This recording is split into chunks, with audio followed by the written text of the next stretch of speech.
Saya bukan basernya kiai-kiai yang selama ini membicarakan atau merungkatkan nasab Ba'alawi. Saya juga bukan basernya Prabowo Subianto. Saya independen. Clear kan? Assalamualaikum sahabat AW Kertapati. Ini sebagai pengetahuan bersama ya, bahwa seperti apa yang ditanyakan teman-teman di sana, mungkin yang belum subscriber AW Kertapati ataupun yang sudah setia selama ini menemani saya di channel saya ini. Ada pertanyaan, kok sekarang nggak konten tentang nasab? Ini teman-teman yang memang sepemahaman ya, yang mereka para follower saya ini selama ini memang mendukung setiap kali konten-konten yang saya buat mengenai nasab palsu Ba'alawi. Artinya bukan yang muhibin atau orang yang pro Ba'alawi, bukan, tapi benar-benar kita sefrekuensi. Nah, ini saya jawab. Ya, sebetulnya untuk nasab Ba'alawi ini saya anggap sudah selesai. Artinya clear, mereka tidak terkonfirmasi lagi sebagai durian Nabi dari berbagai macam temuan-temuan dari yang selama ini intens ya membuat tesis, Kiai Haji Maduddin, kemudian Dr. Manakem Ali, itu kan punya karya semua yang membongkar tentang kepalsuan nasab Ba'alawi. Kemudian dari Dr. Sugeng Sugiarto yang merupakan peneliti di BRIN ya, yang kaitannya dengan DNA, meskipun banyak yang melesetin, tapi saya tidak meragukan lagi kemampuan dari ketiga orang yang saya sebut tadi, yang merupakan sahabat saya juga. Ya sudah, mau dinarasikan seperti apa lagi, nanti justru akan muter-muter, bahkan nanti malah akan jadi blunder gitu loh. Artinya 4 tahun saya ngonten soal nasab Ba'alawi ini kalau terus diperpanjang, ini menjadi tidak pada substansinya sebagai pencerahan masyarakat yang selama ini mungkin merasa meyakini ya mereka ini sebagai durian Nabi, kemudian mengkultuskan, mensakralkan, atau mereka ini bisa menjamin surga. Itu tidak lagi tercerahkan pada konsep dari penelitian yang ilmiah gitu loh. Tapi nanti malah melenceng kemana-mana, yang akhirnya justru malah masyarakat jadi merasa selain bosen juga, kok ini sudah melenceng dari konsep awal, bahwa saya menyuarakan temuan-temuan Kiai Haji Maduddin, kemudian Dr. Manakem Ali, kemudian Dr. Sugeng Sugiarto, kemudian yang lainnya ya. Ini jadi melenceng. Kemudian sekarang ada pertanyaan dari yang muhibin Ba'alawi atau dari yang pro Ba'alawi, nggak bahas nasab lagi, sudah habis ya bayaran, atau sudah diputus kontrak ya, jadi baser Kiai Maduddin, jadi baser Gus Wateret, jadi baser, bahkan disebut Jenderal Dudung, bahkan disebut Jenderal Nur Wahid, dan seterusnya itulah. Jadi anggapan para muhibin itu saya selama ini menjadi baser bayaran. Nah, ini juga perlu saya jelaskan juga. Tapi sebelum saya jelaskan, saya juga dalam hal ini, konten saya ini berubah, itu bukan juga basernya dari pemerintahan Prabowo Subianto. Itu sangat jauh sekali dan tidak mungkin itu. Dan itu tidak bisa dilihat jejak digital saya. Kapan saya seperjuangan dengan beliau? Apalagi dengan teman-temannya. Apalagi dengan para militan Prabowo Subianto. Kapan saya pernah berjuang? Beliau mencalonkan diri sebagai cawapres, sebagai capres sudah berapa kali, dan saya tidak pernah terlibat di situ. Ini Prabowo beda dengan Jokowi. Prabowo itu tidak punya buzzer, tidak punya influencer, tidak punya relawan. Kalaupun punya, itu ada portofolionya, ada jejak digitalnya seperjuangan waktu Prabowo nyapres kalah terus itu. Dan sekarang buzzer, oke lah, kita katakan sebagai buzzer, influencer atau relawan itu sekarang masuk di kabinet Prabowo Subianto. Jadi Prabowo Subianto ini sekarang bukan seperti Jokowi, tidak menggunakan buzzer, tidak menggunakan influencer, tidak menggunakan relawan dalam menyampaikan komunikasi ke masyarakat lewat konten atau membranding Prabowo Subianto lah, atau membuat pencitraan atau mengemas yang itu pesanan dari Prabowo Subianto. Enggak ada. Prabowo Subianto tidak ada, tidak punya buzzer, tidak punya influencer, tidak punya relawan.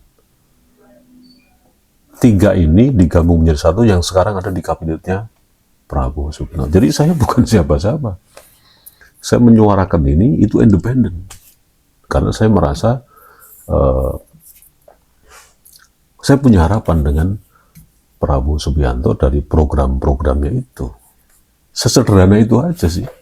Kalau melenceng ya sudah, saya cabut gitu loh. Sederhana saja, saya nggak punya ekspektasi setelah membicarakan tentang Prabowo, program-programnya, itu terus saya jadi buzzer, bukan. Saya jadi influencer, bukan. Ini bukan zamannya Jokowi sekali lagi. Jadi beda. Prabowo itu memang nggak suka pencitraan. Prabowo itu memang nggak suka kemunafikan. Prabowo itu ya jujur, ikhlas apa adanya, ya modalnya seperti itu. Berapi-api dan tindakannya memang susah kita untuk baca, untuk petakan itu susah. Beliau seorang militer, seorang komandan dari Kopassus kan, tentunya paham betul lah bagaimana melakukan tindakan itu tidak bisa dibaca oleh lawan. Nah itu kan jelas beda bro.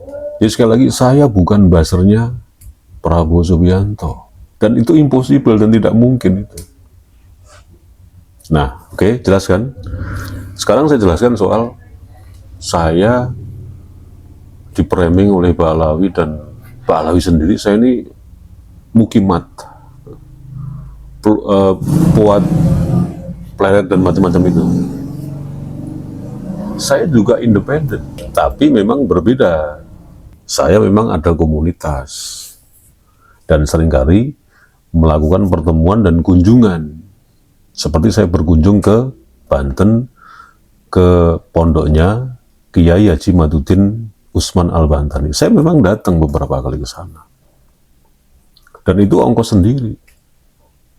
Persoalan saya pulang disangoni oleh Kiai Haji Madudin, ya itu kan berkah dari seorang kiai, ya saya terimalah. Kemudian ada juga komunikasi atau sering berkomunikasi dengan Kiai Sarip Rahmat. Saya juga sering berkunjung ke pondok pesantren beliau di Ciputat ya, di Pondok Cabe. Saya sering ke sana dan ongkos sendiri gitu loh. Tidak ada yang ngongkosin. Dan pulang, kalaupun saya disangoni oleh Ki Sarip Rahmat, ya alhamdulillah, itu kan berkah juga. Dan mondar-mandir saya ke acara ini, ke acara itu murni ongkos saya sendiri, nggak ada yang ngongkosin. Bahkan saya di framing, saya digaji oleh Gus Fuad Pleret, nggak ada. Gus Fuad tuh nggak pernah gaji saya. Kalaupun saya sering ke pondoknya, waktu itu saya masih aktif acara sholawatan ya, setiap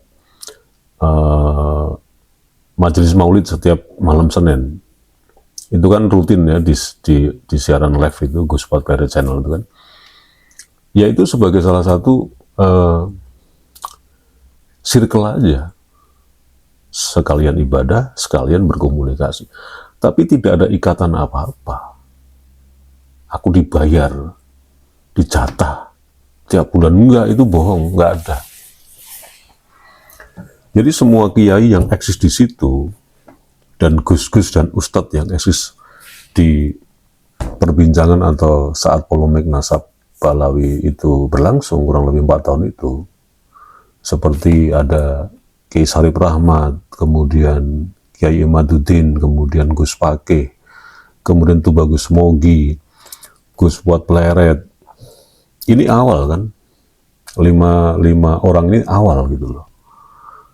Ya kita hanya circle aja, kita tidak terkait kontra atau mungkin dibayar oleh seseorang bohir, nggak ada. Persoalan ini 5 orang ini punya bohir, saya juga nggak tahu. Tapi saya pribadi tidak pernah namanya digaji, dikasih transport, dikasih akomodasi, jalan ke sono ke sini. Apalagi ketika waktu itu PWI kan berdiri, saya ngikuti acara ke sono, enggak. Honor enggak ada. Jadi sama-sama ketika saya ngonten mengenai nasab palsu Balawi, saya independen. Kebetulan ini banyak circle, ada circle-nya Gus Buat Pleret, circle-nya Kiai Imaduddin, circle-nya Tubagus Mogi, Gus Pakeh dan seterusnya. Jadi ini organik gitu loh. Tidak ada yang menggerakkan. Ini hati nurani yang bergerak karena melihat ya bangsa ini harus dicerdaskan, harus dikasih tahu, ditanamkan kepikiran masyarakat Indonesia, khususnya yang selama ini masih terjebak kepada yang namanya keyakinan yang membabi buta atau taklid buta terhadap Balawi, tentang karomahnya, tentang cerita-cerita kurofatnya, tentang makam-makam yang dibuat sebagai salah satu upaya bisnis makam palsu itu. Nah, kita cerahkan masyarakat. Itu saja motivasi saya. Jadi bukan buzzer. Nah, kalaupun dapat monetis dari YouTube, dari Facebook, nggak ada. Kalaupun saya terima uang dari YouTube, itu juga nggak seberapa, nggak cucuk. Ketika saya mengeluarkan operasional buat konten seperti ini, seperti ngopi, ngerokok, makan, nggak cucuk. Tapi saya kan sudah andil dalam hal ini, ikut mencerahkan masyarakat semampu-mampu saya. Kalaupun saya sering membuat status menghina, mencaci maki, memfitnah bahkan ya, saya di-framing seperti itu, yaitu anggapan dari para Balawi atau para muhibinnya, yaitu terserah mereka. Namanya perang narasi. Dan akhirnya mereka kalah. Perang narasi ini sudah selesai. Balawi rungkat, serungkat-rungkatnya. Sekarang paling nanti akan saya konten lagi, bukan soal nasab, tapi soal tindakan-tindakan politiknya yang masih ingin nasab mereka ini diyakini oleh masyarakat Indonesia. Jadi sampai hari ini Balawi itu masih melakukan tindakan mempertahankan status quo sebagai durian Nabi. Masih banyak Balawi dan masih banyak yang masih percaya. Itu fakta. Tapi biarin saja. Kita udah berusaha semampunya dengan segala daya upaya kita berikan kepada masyarakat. Jadi kesimpulannya, saya bukan basernya kiai-kiai yang selama ini membicarakan atau merungkatkan nasab Balawi. Saya juga bukan basernya Prabowo Subianto. Saya independen. Clear kan? Mudah-mudahan bermanfaat. Wassalamualaikum warahmatullahi wabarakatuh.